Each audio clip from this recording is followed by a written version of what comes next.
В 1958 году в газете «Советская Татария» рассказали о казанской столовой, где можно попробовать непривычное блюдо. В издании написали: заведующий производством Юнус Ахмедзянов проверяет приготовленный эчпочмак. Если вы не знаете, что это за кушанье, приходите в столовую номер 35 на улице Горького, и вас угостят им. Сегодня в это трудно поверить, но в 50-е годы прошлого века сочные треугольные пирожки с мясом и картошкой были незнакомы многим жителям республики. Блюдо, которое стало одним из символов татарской кухни, вернул народу легендарный повар Юнус Ахмедзянов, как и сотни других рецептов.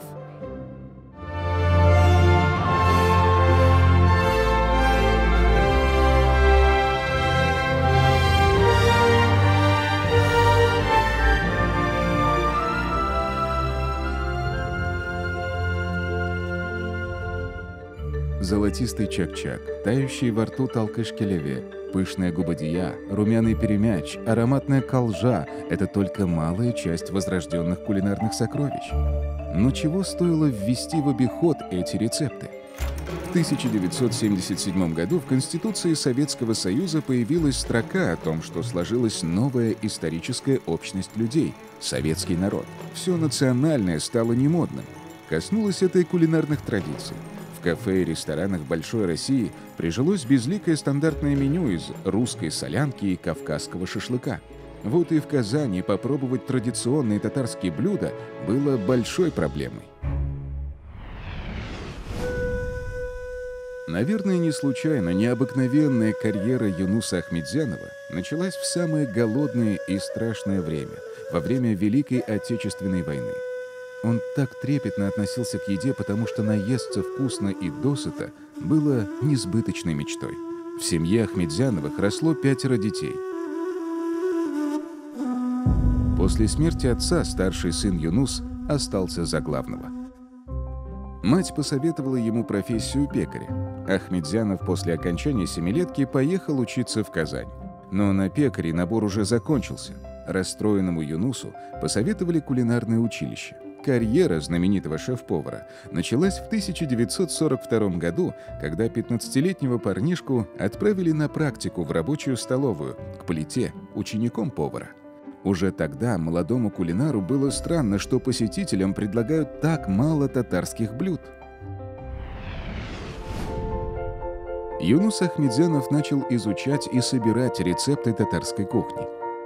Обычный повар советской столовой тратил все свое свободное время на поиски бабушек, которые помнили старинные рецепты.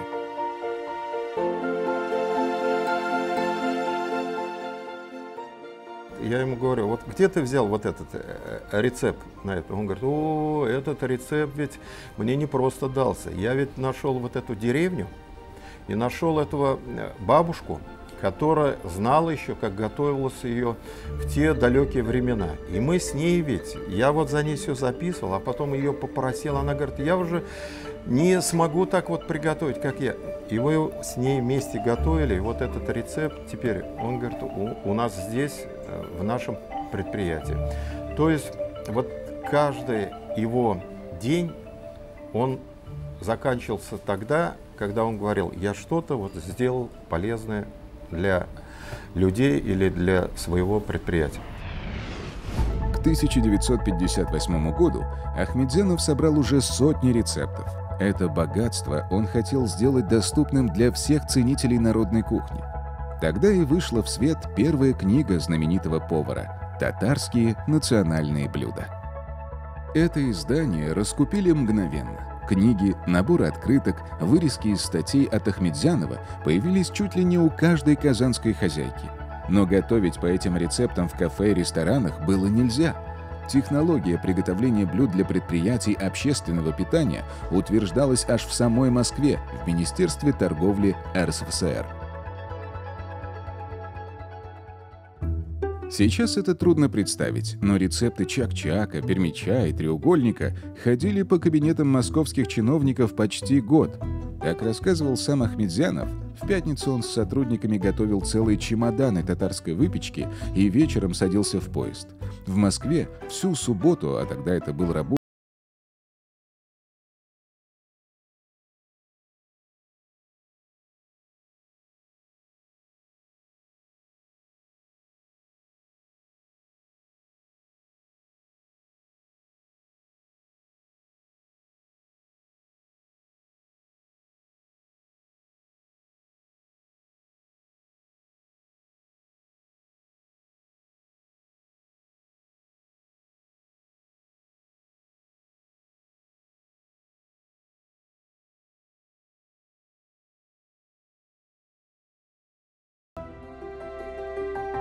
Юнус Ахмедзянов вернул и еще один легендарный рецепт. Сегодня в национальных ресторанах и хороших магазинах можно найти уникальный десерт, который называют татарским Рафаэлло. Талкыш-келеве – это нежнейшие рассыпчатые пирамидки из муки, масла и меда. В дореволюционное время тайна этого трудоемкого в приготовлении лакомства хранилась в богатых татарских семьях за 7 печатями. Найти и разгадать технологию смог Ахмедзянов. Юнус Ахмедзянович узнал об одной стрепухе, долго упрашивал ее раскрыть секрет и уговорил. Рецепт такой сложный и капризный, что и по сей день его талкыш-келеве могут готовить немногие кондитеры. По всем правилам соблюдать надо. Здесь малейшие и не получается сразу. Юнус Ахмедзянов был не только собирателем и хранителем рецептов. Самобытный талантливый повар стремился обогатить старинную рецептуру, на ее базе разработал и создал немало собственных шедевров. Среди них котлета и жаркое Казань, кролик по-татарски, суп-лапша с капустой и много других закусок, супов, вторых блюд, давно ставших легендарными. И до сих пор они входят в меню многих кафе и ресторанов.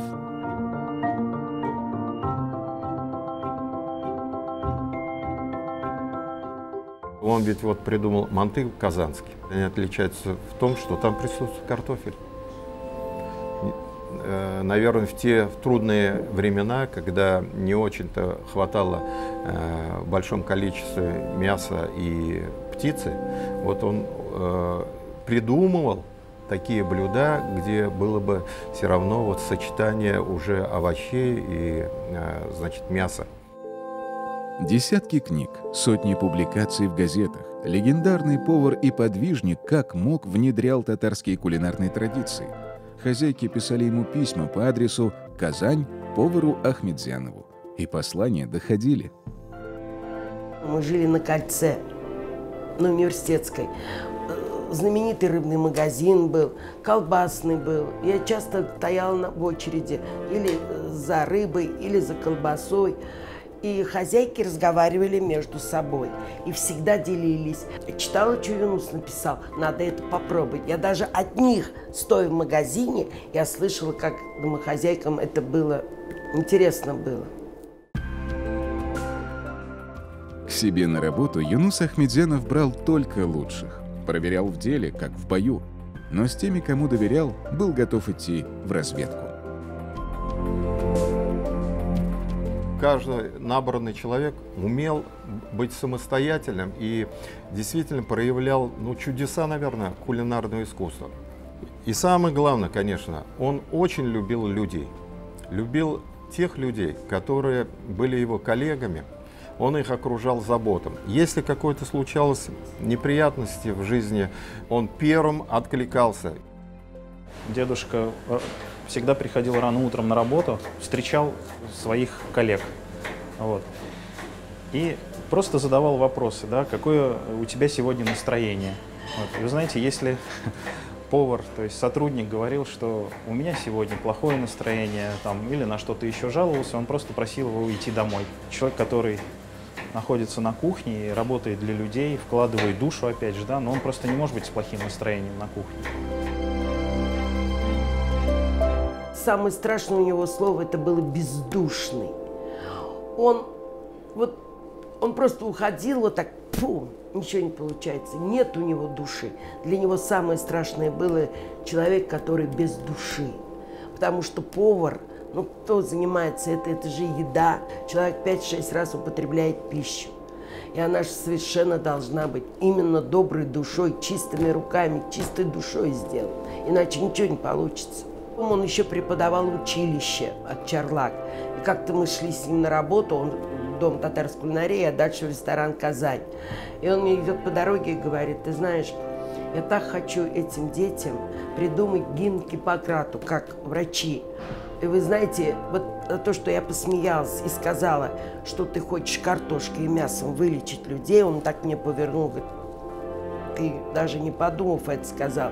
Если человек будет есть из доброкачественного сырья, будет есть правильную пищу, он дольше будет, вроде того, не болеть. И вы знаете, я сейчас эти слова каждый день вспоминаю. В 1969 году осуществилась мечта легендарного повара. На центральной улице Казани был открыт Дом татарской кулинарии. В новом здании из стекла и бетона Юнус Ахметзянов воплотил свое представление о том, как нужно сохранять и развивать национальную кухню. В ДТК был ресторан, кафе и магазин кулинарии. Новая точка общепита сразу же стала любимым местом как казанцев, так и всех гостей города. А еще ДТК оказался своеобразным социальным проектом, потому что туда потянулись вечно голодные студенты казанских вузов. Когда Тимир Шамиев мне вручал заслуженного работника Татарстана, там сидели все старые, пожилые профессоры. Вдруг Тимир Шамиев говорит: а это ведь дочь, оказывается, Юнуса Ахметзяновича. Я, говорит, не знал, что я дочка Юнуса Ахметзянова. Вы представляете, они все вот так стали и начали хлопать. Я так и не поняла, в чем дело-то. А когда уже угощали нас, они ко мне подходили, целовали мне руки и говорили: вот этот университет мы закончили благодаря твоего отца. Мы ходили в Дом татарской кулинарии, стакан чая, кусок хлеба или тарелку лапши. У нас студенты, ни копейки не было денег, и ваш отец нас кормил, поэтому профессорами стали. ДТК стал настоящим кулинарным центром Казани и всей Татарии. Юнус Ахметзянов открыл здесь школу молодых хозяек, проводил многочисленные конкурсы и выставки. В гости на блины, его величество чай, 50 блюд из черствого хлеба, каких только тем не придумывал неутомимый мастер. Команда «Каравай». Из черствого хлеба можно приготовить и сладкие блюда. Шарлотка с яблоками и с изюмом. Потом торт из черствого хлеба, из пшеничного. Можно также приготовить коржики. А сколько он проводил всяких конкурсов. Раньше же такие были замечательные конкурсы. Соревновались.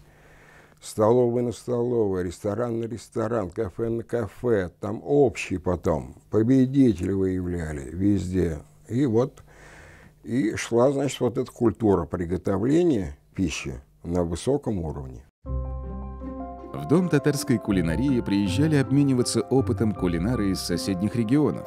Да и сам повар Ахметзянов стал желанным гостем на самых различных мероприятиях, по сути, главным и официальным поваром советской Татарии. Он в международный лагерь в Волгу постоянно ездил кормить правительство. И туда приезжал как раз Гагарин, Терешкова, Пахмутова здесь, Никулин. Я так как была маленькая, я всего в первом классе, я сидела, картошку чистила, как всегда. Руководитель Советского Союза Никита Сергеевич Хрущев побывал в Татарии незадолго до своей отставки. Высокому гостю решили устроить обед в лесу. На уютной красивой поляне поставили столы и скамейки. Ахметзянов отвечал за меню и решил приготовить старинное татарское блюдо, запеченного в глине набитого кашей гуся. И костер развели особенный, из ржаной соломы. Гусь советскому лидеру понравился. Хрущев только сказал, что не хватило украинской горилки. Он был очень прост, что с большим начальником разговаривал, что с дядей Колей, дворником во дворе. Для него все люди были одинаковые. Особой главой в жизни повара Ахметзянова была работа на Московской Олимпиаде 1980 года. Именно тогда он вывел татарскую кухню на международную орбиту. На Олимпиаде, это же весь бывший Совет, весь Советский Союз, здесь около нас и Украина, и Беларусь, и узбеки, все вот это было каждому кафе. И единственное, что мы отличались от них, мы днем кормили спортсменов, а вечером организаторы говорили, что надо милицию накормить, охранников накормить. Все отказывались. Он говорил: конечно, конечно, он был страшно гостеприимный. К нему во время Олимпиады тонну народу, все москвичи приезжали, все татары, чтобы с ним познакомиться. После окончания Олимпиады Министерство торговли СССР подводило итоги. Мало кто знает, но именно команда поваров Татарии под руководством Юнуса Ахметзянова заняла тогда первое место в конкурсе кулинаров. На церемонию награждения команды всех республик привезли для начальства дорогие подарки – вазы, картины. А Юнус Ахмедзянов купил обычную скалку и собрал подписи всех своих поваров.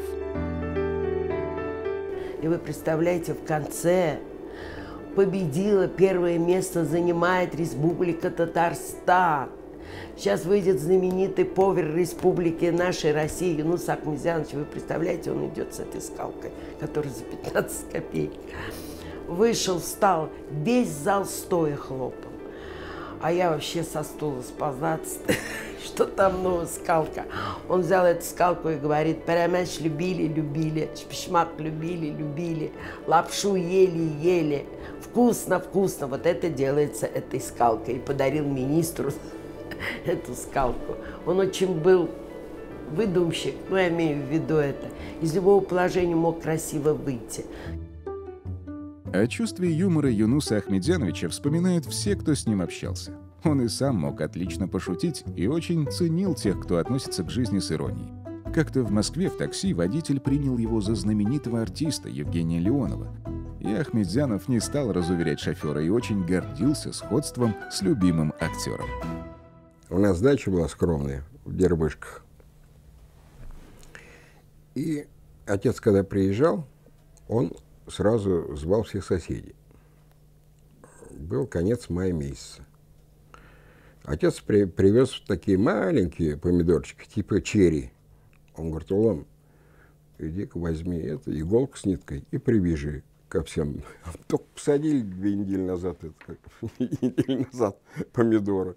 Там пришли все соседи так и начали смотреть, не могут себе поверить. Потом одна начала дергать. Ну и поняла потом все шутки. Ну, вот такие шутки-прибаутки у него были. Азартный повар – это тоже про Юнуса Ахмедзянова. Он очень любил решать трудные кулинарные задачи, собрал огромную библиотеку кулинарных книг разных стран. И как-то один преподаватель вуза после стажировки в Мексике решил проверить мастерство знаменитого повара. Он зашел, значит, со своими друзьями, там, товарищами на ужин, этот доцент. Он говорит: я заказал ему блюдо. Я сейчас никакое уже не помню, это мексиканское блюдо. Вызвали отца, он вышел в своем как традиционном колпаке. Он говорит: вы можете 40 минут подождать? Он говорит: да.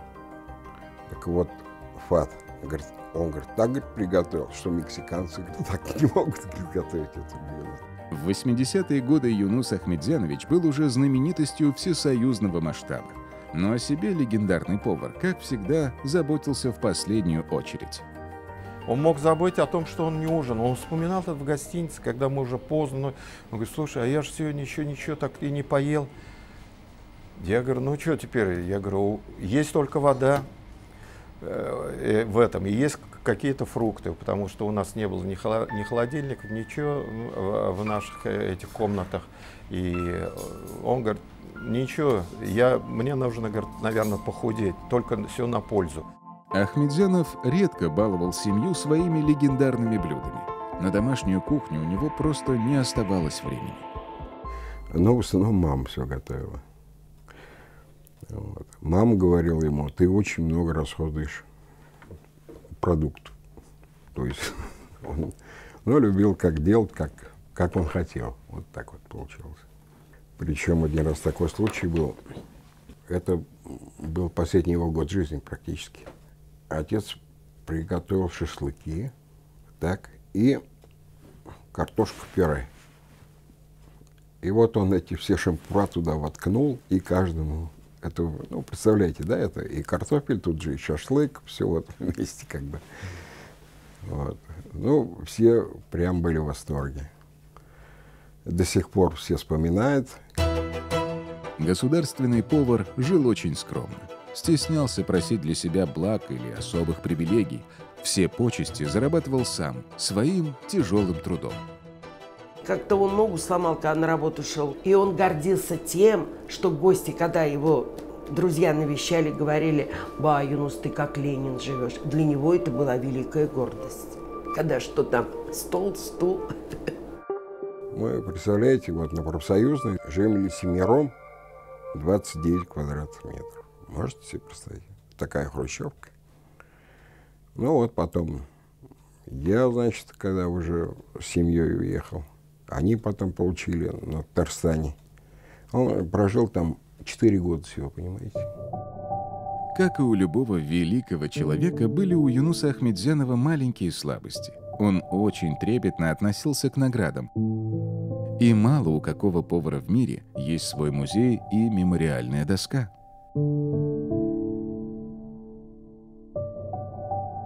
У него и орден Ленина, и золотая медаль ВДНХ, орден Дружбы народов. Ну там ему не надо было даже денег, лишь бы ему была награда. И он всегда мне говорил: вспомнишь, Фарида, я получу героя соцтруда. Я всегда говорю: пап, это дают, который металл варит. А разве я не металлург?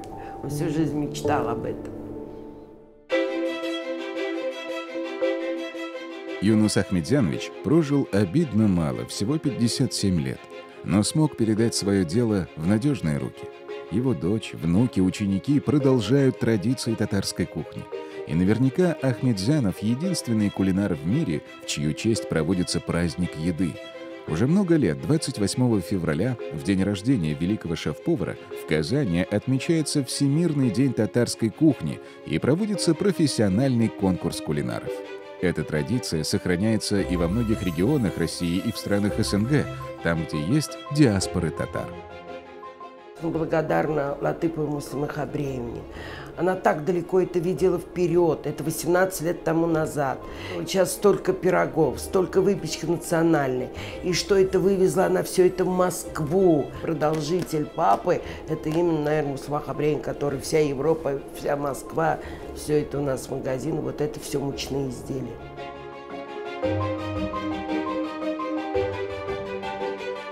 Самый главный его завет, который вот он всегда высказывал и говорил, что ранг кулинара и повара надо воздвигнуть в ранг искусства.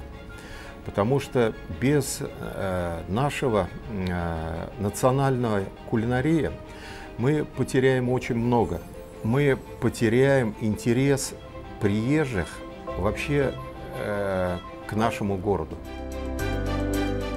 Татарская кухня вернула свою былую славу. Сегодня любимое угощение и лучший сувенир из Татарстана – это чак-чак. Невозможно побывать в Казани и не отведать рассыпчатую губадию, нежнейший куриный рулет с черносливом или золотистый костыбый. Открываются все новые рестораны и кафе татарской кухни. Мечта великого шеф-повара Юнуса Ахметзянова исполнилась. Приятного аппетита! Или «Ашларагыстам лебулсын».